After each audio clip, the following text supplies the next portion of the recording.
No contact breaks avoidance in a way you never expected. Let me ask you something. Have you ever felt like the more love and closeness you gave someone, the more they pulled away? You opened your heart and you showed up. You were there. And in return, they started acting distant, cold, confused. One day they wanted you. The next they disappeared into the fog. Sound familiar? Chances are you were dealing with an avoidant. And here's the kicker. The very thing you fear doing, walking away, might be the only thing that ever reaches them. Why? Because no contact doesn't just create silence. It creates a mirror. And that mirror reflects something an avoidant rarely gets to see life without you. See, avoidants are masters of control. They build emotional distance to feel safe. But when you suddenly stop chasing, stop texting, stop trying to fix it, you remove their safety net. And for the first time, they're left with something terrifying, their own feelings. No contact doesn't punish someone. It's not a game. It's a powerful act of self-respect that forces emotional clarity on both sides. And here's the unexpected parting. It doesn't just challenge them. It frees you. It breaks you out of the cycle of anxiety. It reminds you of your value, and it makes room for someone who doesn't run when things get real. So if you're scared to let go, remember this: you're not losing them. You're finding you. When you're emotionally available and genuinely interested in someone, it's natural to show affection, initiate conversations, and try to build closeness. That's how healthy connections are formed. But when you're dealing with someone with an avoidant attachment style, this natural impulse often backfires. Instead of deepening the bond, your efforts to get closer may trigger their instinct to pull away, and that can feel incredibly confusing because you're doing everything right. You're being open, vulnerable, consistent. Meanwhile, they're retreating, acting cold, or becoming emotionally distant. This reaction isn't necessarily about you. It's about how they relate to intimacy. Avoidants often grow up in environments where closeness was inconsistent, overwhelming, or even unsafe. As a result, they learn to protect themselves by keeping emotional distance.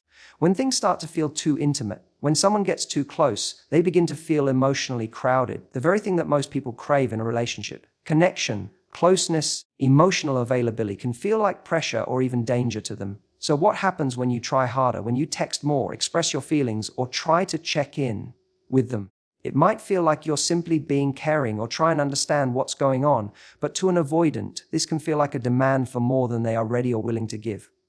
The result, they withdraw further. They stop replying as quickly. They say they need space. Or worse, they ghost you. It creates a painful cycle. The more you give, the more they pull away, and the more you chase, hoping to fix the disconnect. This dynamic leaves you feeling like you're doing too much, while simultaneously feeling like you're still not enough. The truth is, avoids aren't people. They're often emotionally overwhelmed people, but your desire for intimacy threatens their emotional safety, even when it's well-intentioned. They interpret closeness not as comfort, but as a loss of autonomy. And because they equate emotional dependence with vulnerability, they build walls the moment they feel someone trying to break them down. Understanding this pattern is crucial because it helps you stop taking their distance personally. It's not that your love is too much. It's that their capacity to receive it is limited.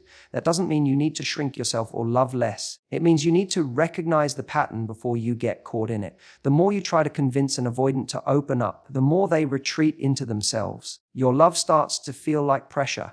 Your presence, which should feel comforting, begins to feel like a threat to their sense of control.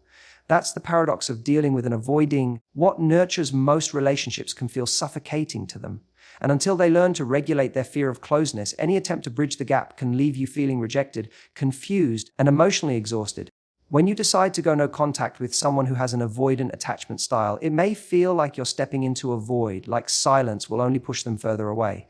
But in reality, that silence does something powerful. It removes the emotional safety net they've been relying on. While avoidants appear independent and detached on the surface, many of them are only able to stay emotionally distant because they know someone is still there in the background. That subtle presence, your texts, your emotional availability, your continued interest, gives them a quiet reassurance. It allows them to keep their distance while still feeling connected on their terms. When you suddenly remove that presence, when you stop reaching out, stop showing out, and stop trying to maintain the connection, the game changes entirely. No contact takes away their ability to control the emotional temperature of the relationship. And for someone who is used to dictating the pace, deciding when things are too close, and retreating whenever vulnerability starts to appear, this is deeply unsettling. The silence you create isn't just absence. It becomes a mirror that reflects their own behavior back at them. And for the first time, they're forced to sit with the reality of life without you actively in it. This can be an incredibly sobering experience for an avoidant. With no messages to ignore, no affection to sidestep, and no conversations to withdraw from. They're left alone with the weight of their own decisions. Avoidants often convince themselves that they don't need anyone. That independence is their strength.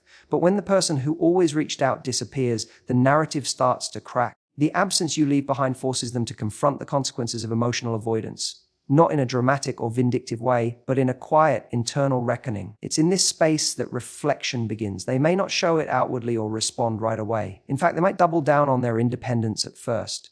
But over time, they start to feel the shift. The emotional dynamic has changed. You're no longer someone they can count on to always be there, no matter how they behave. You've taken control of your side of the story. And in doing so, you introduce uncertainty, something they're not used to feeling. This uncertainty is powerful. For avoidance, predictability is safety. Knowing that you'll always come back, always check in, always hold space for them gives them permission to stay emotionally stagnant. When that's removed, they are pushed into discomfort, and that discomfort can be a catalyst, not necessarily for them to chase you, but for them to face themselves. It forces them to question why they distanced themselves in the first place, why they sabotage closeness, why they're afraid of something that should feel safe. No contact isn't about manipulating someone into coming back. It's about breaking a pattern that only exists because you kept participating. And when you stop participating, you stop cushioning the consequences of their avoidance, leaving them to feel the full impact of what they've lost. Creating distance through no contact isn't just about shaking up the other person, about creating space for emotional clarity on both sides. When you've been emotionally entangled with someone who constantly pulls away or sends mixed signals, it's easy to lose perspective. Your energy goes into decoding their behavior, managing your reactions, and trying to hold the connection together. That dynamic keeps you emotionally flooded and often blinds you to your own needs, values, and emotional health. The moment you step back and go no contact, you allow the emotional fog clear. No contact is like turning off the noise so you can finally hear your own voice, without the constant mental loops. Should I text? Why did they act like that?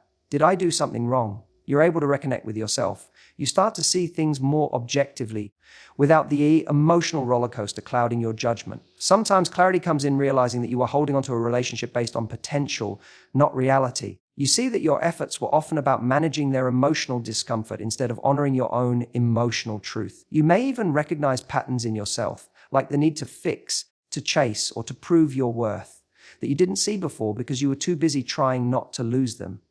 But this clarity doesn't just happen on your side. The avoidant person also begins to experience a shift. When they no longer have access to your emotional availability, they're left with their own silence. Avoidants are used to having emotional space, but it's usually a space filled with the reassurance that someone still cares. When that reassurance disappears, they start to feel the difference between chosen solitude and actual emotional absence. This space forces them to reflect in a way that rarely happens when you're still in the picture, even peripherally. At first, they might feel relief. That's normal. Avoidants often need distance to feel emotionally safe. But over time, the lack of contact removes their ability to regulate through avoidance. The person who made it easy to stay emotionally disengaged is no longer there, and that creates new internal experience. They might start wondering why they don't feel peace even though the pressure is gone. They might question whether their need for distance has left them more isolated than independent. And in some cases, they begin to see the emotional cost of their avoidance not just to others, but to themselves. This mutual clarity is why no contact is so powerful. It creates a natural pause where emotions can settle and truth can rise to the surface. It reveals not only how the other person feels about you, but also how you feel about them when you're not trying to win them over. Sometimes what you realize is that you were clinging to someone who never truly met you halfway. Other times, it reveals that they were afraid but not indifferent, and now they must decide whether to face their fears or continue running. Either way, both of you get something you couldn't find in constant contact, a moment of honest reflection. Walking away from someone you care about never feels easy, especially when part of you still hopes they come back or realize your worth. But when you decide to go no contact, especially with someone who has an avoidant attachment style, it's essential to understand that you're not punishing them. You're protecting yourself. It's not about revenge or teaching someone a lesson. It's about reclaiming your emotion space and choosing to prioritize your self-worth over your attachment to someone who can't or won't meet you halfway. A lot of people hesitate to go no contact because it feels cruel or final. You might worry that you're abandoning someone or giving up on the connection too soon. But staying in a situation where you're constantly being emotionally starved or made to question your value isn't love, it's self-neglect. No contact is an act of aggression, it's an act of self-respect. It says, I care about myself enough to walk away from what's hurting me, even if part of me still wants to stay. That's not weakness. That's strength. That's maturity. When you remove yourself from the dynamic, you're sending a clear message, not through anger or ultimatums, but through action. You're saying, hey, I'm not going to keep showing up for someone who isn't showing up for me. Avoidants often rely on others to bridge the emotional gap, to keep pursuing, explaining, and fixing. When you stop doing that, you shift the dynamic entirely. You're no longer feeding the cycle. You're breaking it. There's a quiet power in not reacting, not chasing, not needing to explain yourself again. Avoidants expect others to fill in the emotional space they leave behind. They've often learned that if they pull away, someone will come after them, and that keeps them in control. But when you remove yourself with dignity, not drama, they're forced to deal with something they didn't expect in your absence. And more importantly, your self-assurance. Choosing no contact is a boundary. It's saying, if you can't meet in a space of honesty, emotional intimacy, and consistency, then I'm not going to keep showing up just to be hurt. Boundaries aren't about controlling others. They're about defining what you will and will not accept. And sometimes, the only way to draw that boundary is through silence, distance, and detachment. It's also important to understand that boundaries aren't just for them. They're for you. You might feel tempted to break no contact when you're lonely, nostalgic, or second-guessing your decision. That's normal.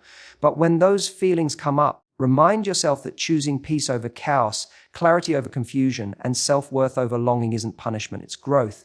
You're giving yourself the space to heal, reflect, and realign with the kind of love you actually deserve, one that doesn't require chasing or explaining. No contact isn't a power play.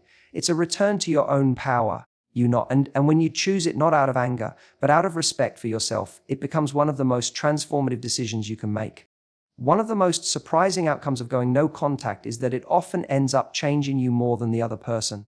When people talk about breaking an avoidant or making them realize what they lost, they tend to focus on the external shift, hoping the avoidant will come back, confess their feelings, or finally step up. But the deeper transformation happens internally in you.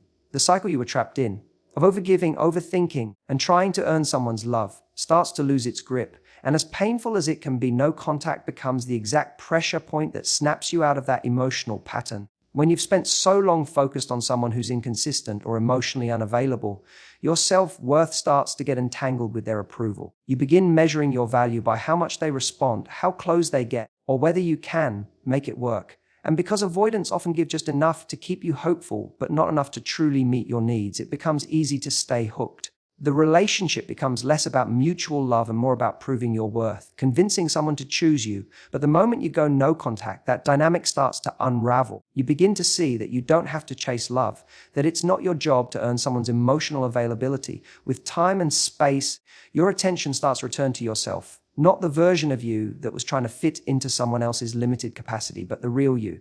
The grounded, self-respecting version of you who knows that love isn't something that should feel like a battle. As the emotional fog lifts, you may realize how much of yourself you abandoned in the process of trying to hold on to someone else. You see where you ignored your intuition, tolerated breadcrumbs, or excused behavior that didn't with the love you truly wanted. And that realization can be painful, but it's also liberating.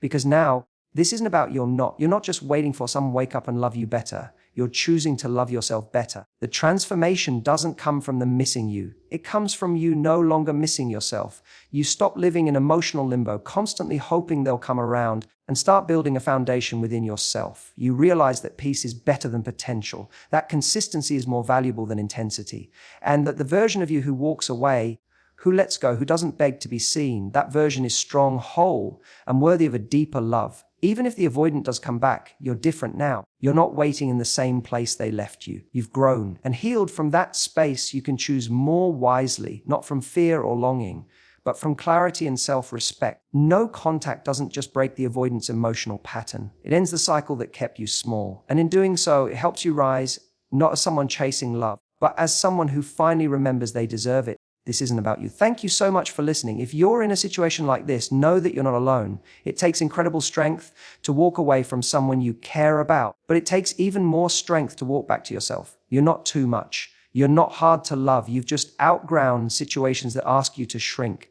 Take care of your heart, not protect your peace. And remember that sometimes the most loving thing you can do for someone else is to finally love yourself enough to let go. Goodbye for now, and thank you. You've got this.